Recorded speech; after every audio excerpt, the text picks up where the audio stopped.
ফেসবুকে কিভাবে আপনার ফলো করা অ্যাকাউন্টগুলিকে একসাথে আনফলো করে দিয়ে আপনার ফলোয়িং লিস্ট জিরো করে নেবেন, আজকের এই ভিডিওতে সহজ কয়েকটি স্টেপের মাধ্যমে দেখাবো। প্রফেশনাল সব ফেসবুকগুলিতে এই ফলোয়িং লিস্টটা কিন্তু জিরোই থাকে এবং দেখতেও ভালো লাগে। আপনিও এই সেটিংসটা করে নিন এবং সবাই এর আপনার প্রোফাইল দিয়ে কিন্তু খুব প্রফেশনাল ভাববে এবং আপনার নিজেও দেখতে ভালো লাগবে।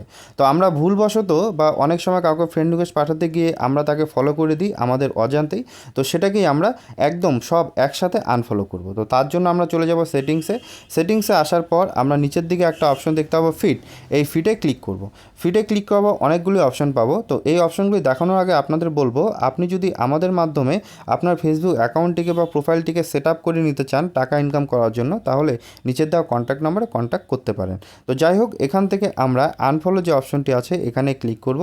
এখানে ক্লিক করলে আমরা যাদের ফলো করে রেখেছি সেই লিস্টটা শো করে যাবে। এখান থেকে কিছু প্রয়োজনীয় কিছু অপ্রয়োজনীয় আছে, তার মধ্যে যেটা আমাদের অপ্রয়োজনীয় সেটাকে আমরা আনফলো করে দিব।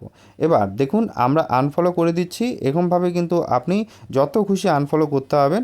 তো আনফলো করলে উপর দিকে আনফলো যখন হয়ে যাবে তখন বুঝবেন যে এটা আপনার আনফলো হয়ে গেছে, অর্থাৎ ওখান থেকে আপনার কিন্তু ফলো আপনি তুলে নিয়েছেন।